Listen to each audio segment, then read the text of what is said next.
안녕하세요. 저는 오지래퍼입니다. 구독과 좋아요 부탁합니다.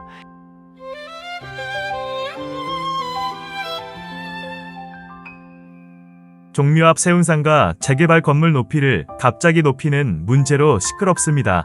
저는 건축가인데요. 이런 논란은 우리가 처음일까요? 사실 이런 논란은 많습니다. 가장 유명한 사례는 2013년 즈음 맨하탄 건너편 뉴저지에 우리나라 양반 기업 LG 사옥 논란이 있었습니다. 우리나라는 이런 경험이 없어서 기업 입장에서는 힘들었을 것 같은데요. 미국 뉴저지에 LG 본사를 짓는데 건물이 너무 높다고 반대 운동이 벌어졌습니다. 그런데 결과가 특이해요. 건물을 취소한 게 아니라 실제로 낮췄습니다. 오늘은 이 사건이 왜 커졌는지 그리고 양쪽의 시각을 아주 쉽게 정리해 볼게요. 장소는 뉴저지 앵거루드 클리프스. 허드슨강 건너면 맨해튼이 보이는 팰리세이즈 절벽 근처입니다. LG가 북미 본사를 새로 짓는데 일부가 약 143피트로 계획됐고 이게 숲 위로 튀어나온다는 논란이 됐죠. 여기서 포인트는 단순히 높이가 아니라 조망 BIWSHED이에요. 팰리세이즈는 오래전부터 절벽과 숲의 수관선이 경관의 상징인데 건물이 그 라인을 넘으면 사람들은 이렇게 말합니다.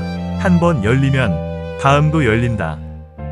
뉴저지 팰리세이드에서 조망 문제는 2014년 사회적으로 크게 주목을 받습니다. 2014년에 반대 운동이 확 커졌습니다. 팰리세이즈 관련 위원회가 내처라는 결의에 나서고 뉴욕 쪽 정치권도 이건 지역 문제가 아니라 광역, 경관 문제라고 힘을 실었죠. 반대측 논리는 크게 세 가지입니다. 첫째, 경관은 공공자산이다. 둘째, 원래 35피트 제한이 있었는데 대기업이라 예외면 제도 신뢰가 무너진다. 셋째, 이 경관은 뉴저지 주민만의 것이 아니라 강 건너 뉴욕 사람도 함께 누리는 공동자산이다. 흥미롭죠? 맨하탄 여론이 등장합니다. 아무튼 반대로 LG와 지자체 입장도 단순하지 않아요. 첫째, 본사는 투자 일자리 세수를 만드는 지역 엔진이다.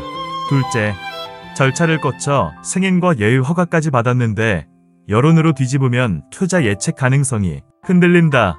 셋째, 친환경 고효율 건물로 공공가치에 기여하겠다는 메시지도 강했습니다. 여기서 아주 중요한 개념이 나옵니다. 법적으로 가능해도 사회가 받아들이지 않으면 프로젝트는 계속 흔들립니다. 이걸 요즘은 사회적 인허가, 영어로 소셜 라이선스라고 부르죠. LG 사건은 딱 그 케이스였어요. 여기서 록펠러 가문이 등장합니다. 록펠러는 오래전부터 팰리세이즈 보전에 기부와 토지 보전으로 크게 관여해온 상징적 존재예요. 그리고 이 논란 당시에도 록펠러 가문 인사가 반대 목소리를 낸 것으로 보도됩니다. 즉 이 싸움은 한 기업 버서주 동네 주민이 아니라 미국 보전 역사와 상징 자산의 충돌로 커진 거죠. 결국 2015년 소송과 협상 끝에 합의가 나옵니다. 높이를 약 70피트 수준으로 낮추고 일부는 3층 규모로 조정합니다. 핵심은 수관선 위로 튀어나오지 않게 만드는 설계 수정이었죠. 높이를 낮추면 면적은 어디로 갈까요? 그래서 이 프로젝트는 높은 건물이 아니라 낮지만 긴 수평형 본사로 성격이 바뀝니다. 이건 건축적으로도 중요한데요. 건축적 대안이 제시되고 행정당국이 이를 받아들인 것입니다. 건축 아이디어, 즉 설계가 정치적 타협의 도구가 되는 순간입니다. 이 사건을 한쪽만 옳다고 보긴 어렵습니다.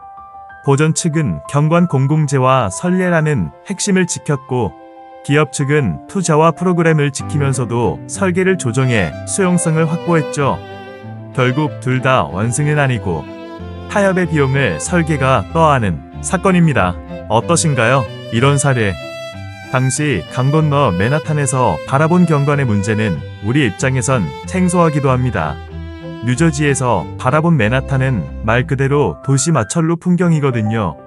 결국 경관을 어떻게 누가 바라보느냐가 중요하고 이는 중요한 도시, 공공적 자원이라는 인식이 있기 때문에 이런 문제가 이슈가 되고 타협이 되는 거죠. 역사 문화는 당연히 중요한 이슈랍니다. 교토의 경우는 도시 전체를 이런 시각으로 시민들이 대대적으로 문제 제기를 했던 곳이기도 합니다. 그래서 교토의 주요 지역엔 고층 건물이 없습니다. 사실 이건 종묘 앞 세운상가 문제도 생각을 조정해서 건폐홀과 주차장 관련 해석을 입체적으로 하게 제도가 지원해주면 가능성이 있습니다. 너무 경직되게 건폐율 등이 적용되는데 이런 법들이 탄력적인 해석이 가능하게 바뀌면 좋겠다고 봅니다. 오늘 설명은 어떠셨나요? 건축 오지래퍼였습니다. 그리고 궁금한 점이나 의견 있으면 댓글 부탁합니다. 좋아요와 구독도 부탁드려요.